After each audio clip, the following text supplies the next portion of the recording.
Today's demonstration is going to be with the Whites TDI, and it's going to demonstrate a little bit about how to pinpoint.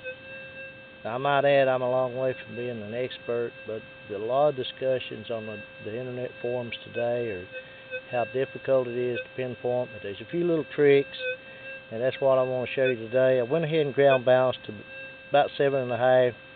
I got the gain set on 7. And my pulse delay is at 10. And I'm going to go ahead and switch to high conductors. And here I have a 6.5 inch dime, a 6.5 inch quarter, a 4.5 inch dime, and an iron nail. But I want to show just quickly a little demonstration about how you can pinpoint with this machine and be a little more accurate without having to dig such a huge hole.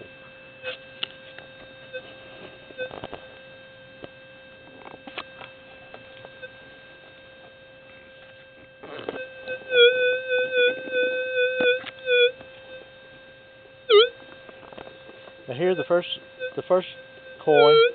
This is a 6.5 inch dime. There's a 4.5 inch dime. You hear it's almost an overload. You raise the coil a little bit. The signal sounds off a little better, smooths out. Let's go on over here to our 6.5 inch quarter.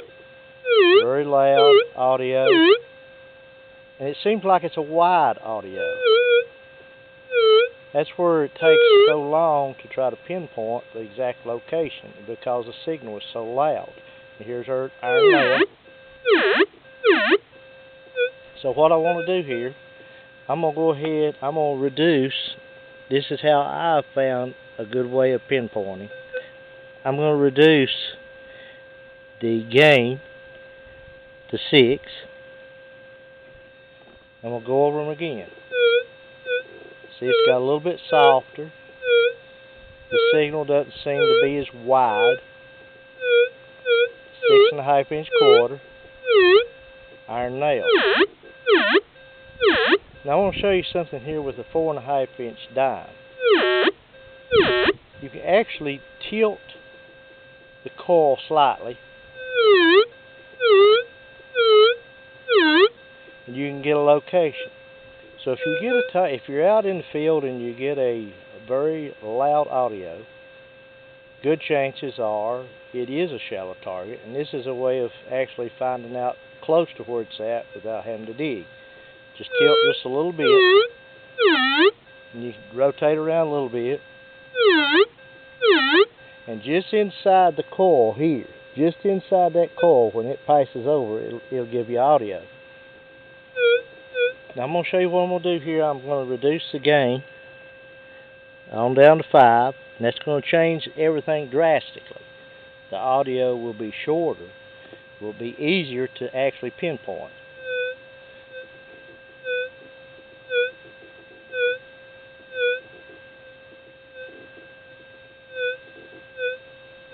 And I might add something else. As the gain is higher, you have a larger detection range inside that coil. As you reduce the gain, it almost tends, it's not the correct term, but it basically shrinks the coil.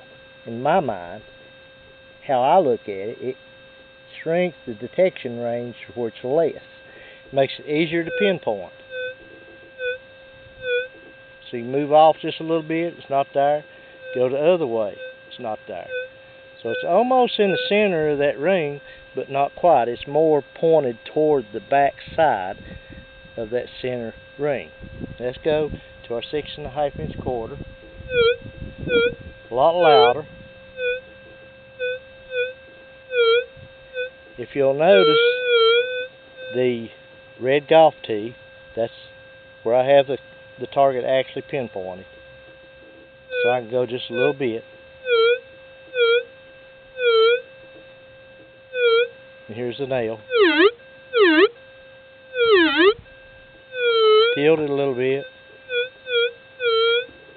The nail is not as deep. Let's go back over this 4.5 inch dime. Now I'm going to go ahead, I'm going to drop the gain down to 3. Got to be real careful in this.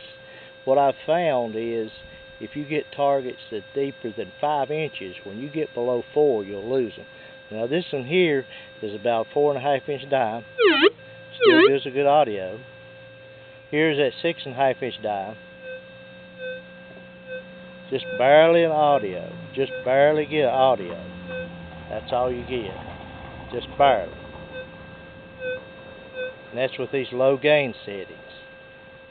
6.5 inch quarter. So in essence, you can almost detect the depth of the target by reducing the gain. Or, on the other hand, you can always take it and run the gain. Go ahead and put it, I'm going to put it back to 7. And you see how loud it is. I can continue to raise that coil. And in essence, doing the same thing we're doing here without having to reduce the gain. But this is a little tip. Hope you enjoyed it.